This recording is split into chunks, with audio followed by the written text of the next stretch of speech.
I'm JoJo Williams. And I'm Benitra the Boss Lady. Now, I know you seen us last season on the Bishop House. And I was the lady of the house. You was, weren't you? But now that's something new. I'm Jada, and you can catch us on My Three Sons.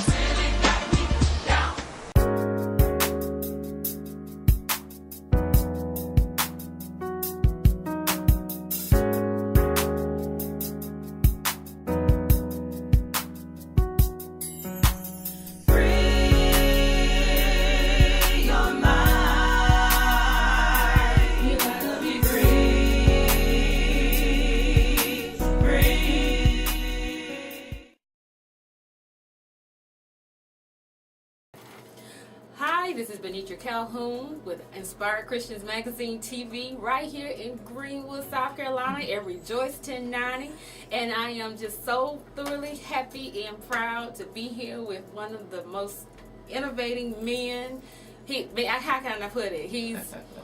He's a man of God, a true man of God that, you know, when I've heard his messages myself, he inspired me. He didn't know it until I told him, but hey, it's powerful. This is Pastor Martin. Pastor Martin? Glad to be here with you, Benitra, the Boss Lady. It's just an honor to be able to be sitting against such a phenomenal star as yourself. It's a blessing, and I'm just glad to be here with you all today. Oh, well, look, I'm honored just to even be able to get this interview, y'all. You have to understand, he's a busy man, but at the same time, he took time out for little old me to come in here so we can get something out for the people.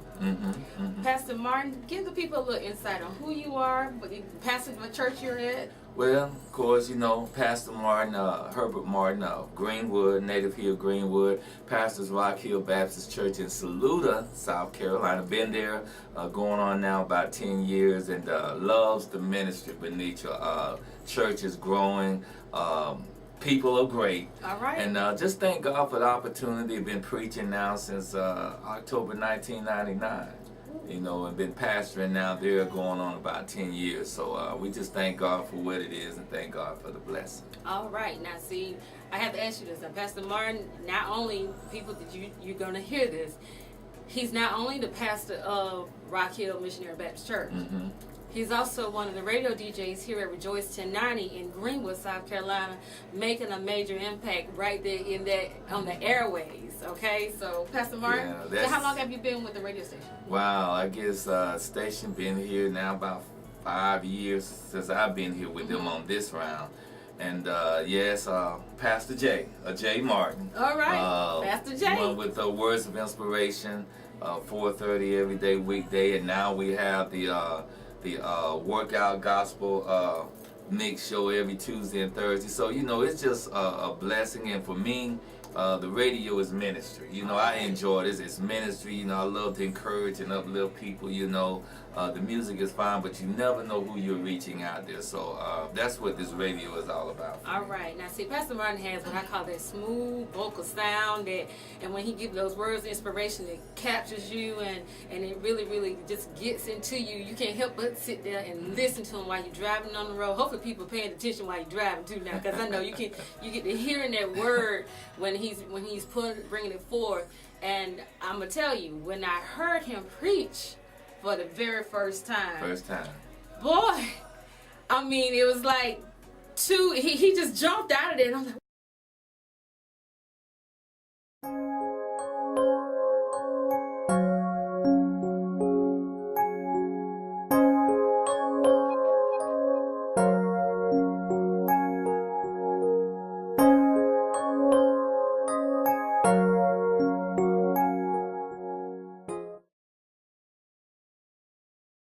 Pastor Martin, the reason why I'm doing this video segment is kingdom building. That's one of the things that kingdom building, working outside the four walls.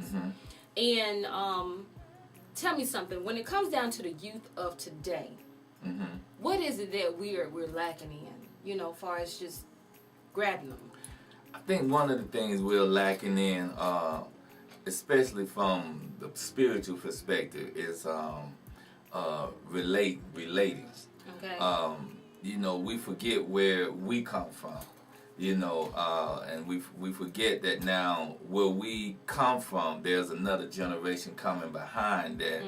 We can't just stay in I like to call it this, we can't stay in a 8-track generation in the midst of a CD now, you know, and you know what I'm saying? I was just talking about an album today, so I Yeah. know people looking at me crazy when I say album instead of saying CD. Yeah. So I got you. Yeah, and sometimes we're still back in the 8-track mindset where now we're in the CD thing and even moving forward to that. So I'm using that to say, like, we've got to be able to relate to the young people in a way as for who they are. In other words, we got to meet them where they're at, Right. instead of looking down on them for the way they are now. And I think, you know, we as a generation, as churches, we'll push those people away that if they're not where we're at. That leads into the next question, because you know a lot of people have had church hurt. Yeah, and I say that. Yeah. But when it comes down to that, do you think that when you're saying that, you know, relating and meeting them where they're at, do you think that a lot of us who have already been introduced to Christ and have gotten saved and know the meaning, have we gotten just so caught up into where we at now that we just like I can get saved, but he can't save that person right there? Yeah. Okay. And I think that goes back to where we lose our self-identity. You know, I can identify with you as long as I'm looking at you and I see what you're doing and you're going up.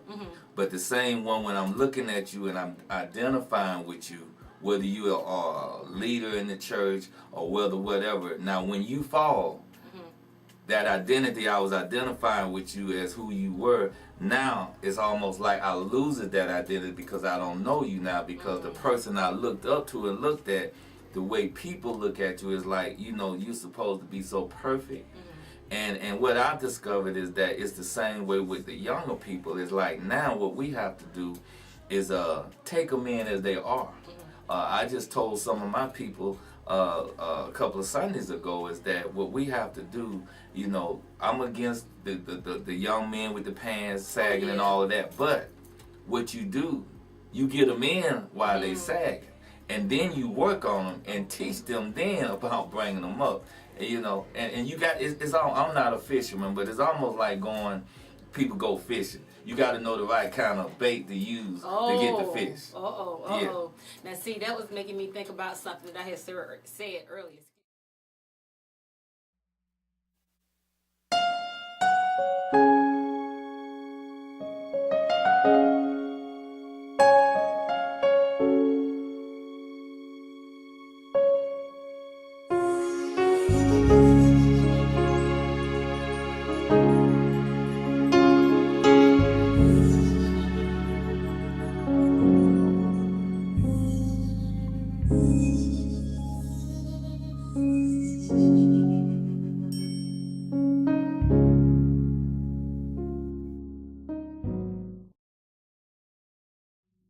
Leading by example. Yes. Okay.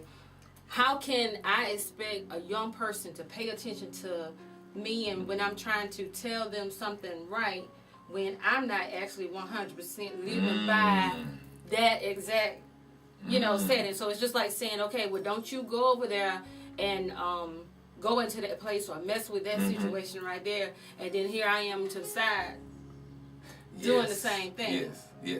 There you go. Well, see, with that's where we got to be careful, because now the kind of young people and people we dealing with now, they don't mind calling you out. Ooh, Lord, no. See, you can portray the image of, you know, the holier than thou type image, but if the young people, self-righteous. yeah, and I've heard a couple of my young people down there will call people like that plastic Christians. In other words, you fake Christian. Okay, and see that leads to Yeah. And one thing is that people now, young people, are looking for people that's going to be real. and radical within themselves. In other words, you know, not the people that say, I've never did this, I've never did that, but people that'll tell you, you know, I know what it's like to do wrong, I know what it's like to do this. I done been on the other side of the fence, you know. Like myself, I can tell you what it's like to be on the other side of the fence and be on this side, you know. And but the thing is, the way we have to relate to these young people in the generation we're in now, the greatest nugget I've ever seen is to just be real and be you. I say be transparent. There you go, that too. Because it's a thing of just, you can see me, who I am. I do have a few flaws or whatever, but at the same time, we know right from wrong. Exactly. We know right from wrong. Yeah. Now, Pastor, having been here even at the station, I know you get callers calling you in. Yes. Yeah. And asking for prayer, and then just, you know, wanting just to talk to you about their issues, etc. Right. Because at that point, can you say that you've been a counselor?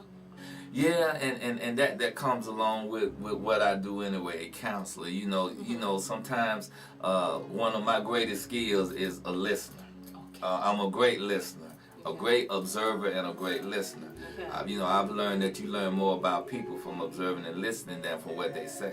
Okay. And you know, sometimes I've even learned that the greatest thing you could do for someone is just listen to them. Don't even give advice, but just listen. Just listen sometimes. I heard listening. Yeah, listen. And I even learned that in school. You know, one of my psychology class. Sometimes the greatest thing you can do is not always try to give an answer, but listen to what the other person has to say. Okay. But don't suggest an answer, but just listen.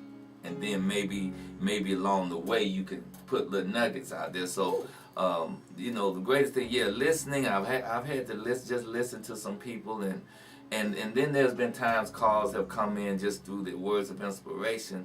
You know, Doc, I needed that. Oh, see. I was dealing with that on my job today. You know. So it's easy to say. I can truly say, because I'm a listener just as well, that you touch lives in many aspects. You know, whether you're in the pulpit. Yes. And whether you're here at the station or whether you're at school and other places, because I know you've ministered in other areas. And one of the things I was talking about is kingdom building outside the four walls. In other words, you know, it's a lot of things that's expected in church. Yeah. Okay. But when you step outside those four walls, you know, it's one thing. I think you spoke this the day I was there about when you're in church. That's one thing. Yes. But when you leave out, what are you carrying out to the people? Don't just go out. Don't just sit there and just soak in what's being said, and then you're go out the door and then you back to almost your old ways, or you retain that was being taught. Yeah, and that is true, because sometimes you know, 6 days of the week, you know, we a whole different person. I tell the people all the time, there's two of you. You know, today you may be the other you, but on Sundays you the other you. You know, so it's two of us. You know, but you wanna be one. You know, well, some of us got two people. Yeah. You know, 6 days I'm the other person, you know, and on Sunday I'm the other person. Okay, in other words, we're talking about people who sometimes pick up their cross and lay it down. Yes. Yeah, I'm going to say it like that. Yes, yeah, we leave it right there. Yes, yeah. But at the same time, one thing I love about your personality, and you are a people person, I've always said that from the first day, but just being able to minister in all aspects and then be effective in that ministry. Yes. And it makes a difference in knowing that you affected somebody in their life, or got them to change their lifestyle and whatnot. But Pastor, can you give me an inspirational quote or something that will just further inspire Christians Magazine TV viewers, as well as our listeners and readers that's going to be reading the magazine from the excerpt on this? I just think that one of the greatest things, and we think about it from a Christian standpoint, or even if you're just picking it up and reading it, and you may not be there as a Christian. One thing we have to do is learn to be obedient and obey and sacrifice. And there's one passage of scripture that tells us it's better to obey than to sacrifice. And even in the... Hi, Hi, I'm JoJo Williams. And I'm Benitra the Boss Lady. Now, I know you seen us last season on the Bishop House. And I was the lady of the house. You were, like. But now that's something new. I'm Jada, and you can catch us on My Three Sons. Prepare for launch in 3, 2, 1.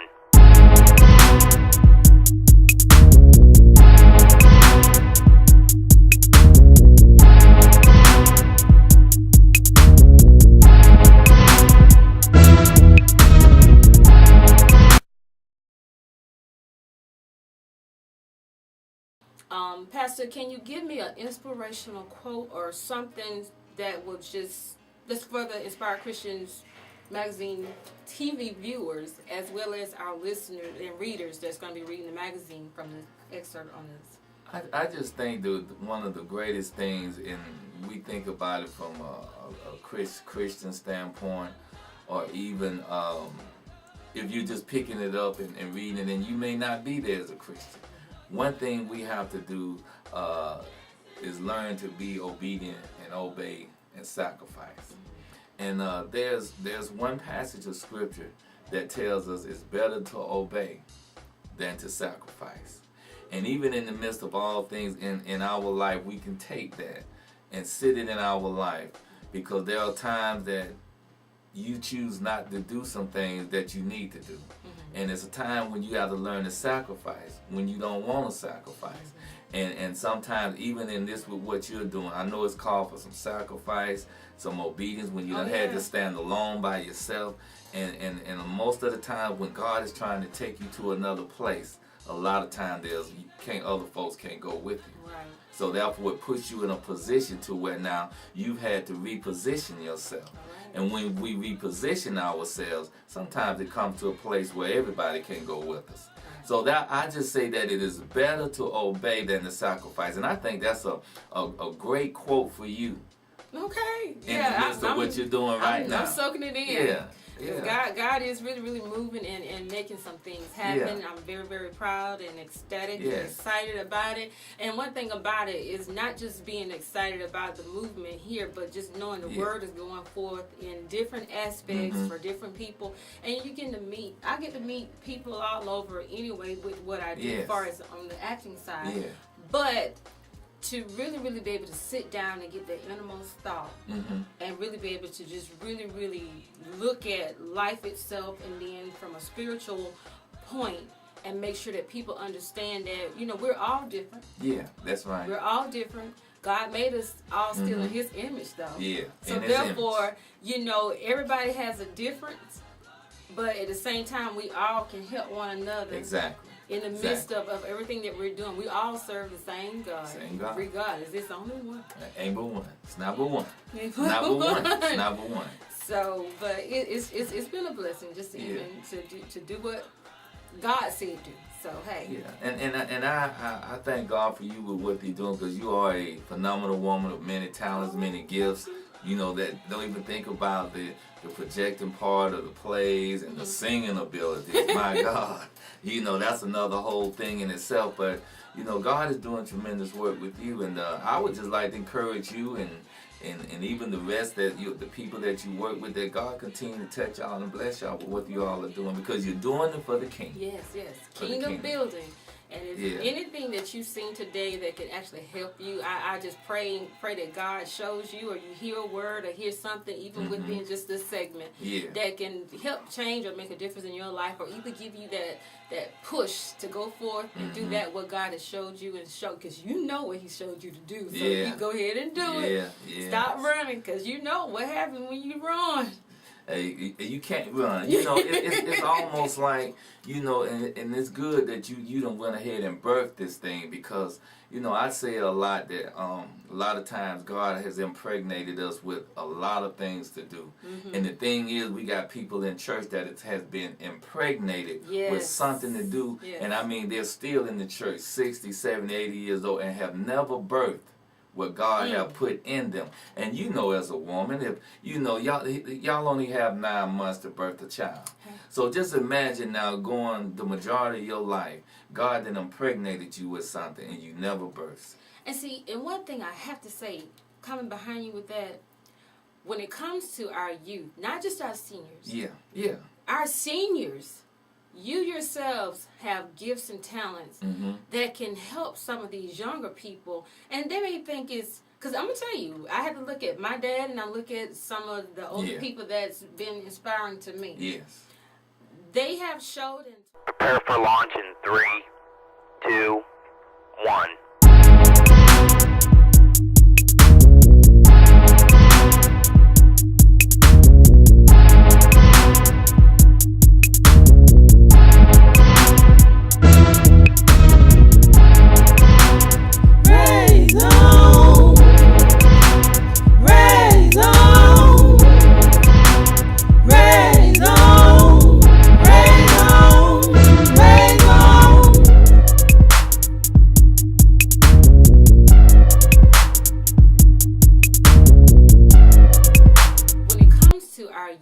not just our seniors. Yeah. Our seniors, you yourselves have gifts and talents that can help some of these younger people. And they may think it's, because I'm going to tell you, I had to look at my dad and I look at some of the older people that's been inspiring to me. Yes. They have showed and taught me different things that may have been the old way, but believe me, I haven't forgotten. Exactly. None whatsoever. So I actually thank God for just being able to have the knowledge and the know-how. Yeah. Because Dad taught daughter how to change oil at a young age. He taught daughter how to change a tie. Yes. And those are simple things. Right. And I have to say this because I ran across a young man, and it was crazy. When I was taking my mom to the doctor, his car wouldn't stop. Battery had died. He did not know how to put the cable, put the cables on the post to put the battery. And I felt so happy. I was happy that the knowledge that my dad, my uncles, they all have shown me. Yes. That I was actually able to show him. But it was still sad to me that for him to be the age that he was, he didn't have that knowledge and to be in a stranded type situation. And I said, you know, God, you took me. Right. And I was an instrument just to be able to show a young man how to do something that my father had taught me. Yeah, so I know it. So, you know, and I look at it like, but Pastor, I got to ask you this. Yeah. In your years of in ministry, what radio and in church, just everywhere, who has been an inspiration to you? Wow. You're saying from all three of those areas, or just as a whole As from a the church? Whole. Well, as a whole, I've always been the type of young man that have always enjoyed being around older people. Okay. Always. Even when I was 18 or 19, I could sit down and talk with people that was older than me. You know, old. So even today, I love sitting down talking to older people because it gives me wisdom. I love talking to older people where you have some younger people can't relate with the older people.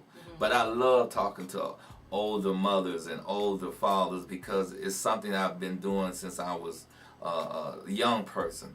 So I've always enjoyed as being an inspiring motivator to me is to have that privilege sometimes to sit down and talk to even my grandmother and even my father who's gone on now. In his last years was we spent more time together than ever in my entire life because every time I was in church, going to church, he was on the other side with me. All right. Those were the last years. And even with that, my father was a great inspirer to me in a lot of ways and he didn't even realize.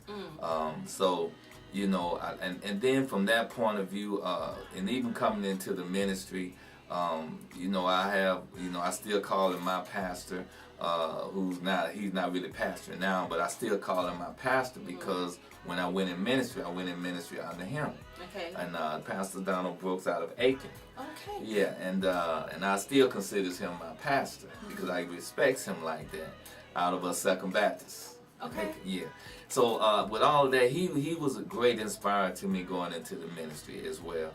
But then even at this point now in my life, when it comes to ministers and pastors, you know, we have to receive as we give out as well. Right. And usually Sunday evenings is when I get poured back into. Okay. And I spend a lot of time on the Word Network just being ministered to.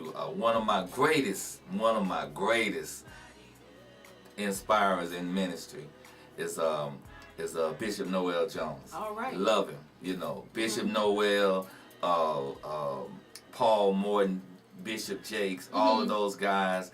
Those are a lot of my motivators. All right. You know, when it comes to ministry. So, and I'm always open to learn. You know, so that's where I'm at, and I just love to myself when it comes down to the ministry. I love to be me, but I love to have and bring energy. Okay.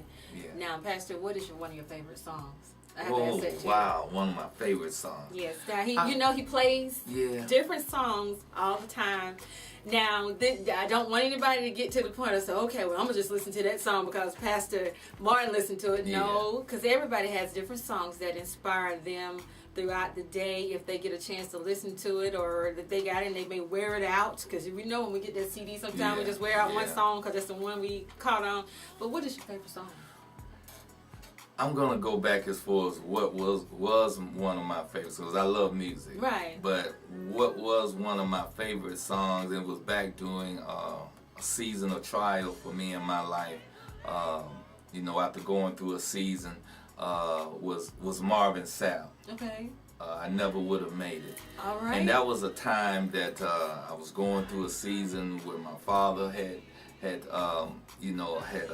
was going through his sickness, and to be real and to be honest with it, I was going through a separation and all of that stuff. You know, I had to keep things real. Yeah, but yeah. You know, and all of that, and being the pastor of the church. Now that's just keeping things on the real side, and now I could play that song because that song ministered to me so much, and I didn't realize that.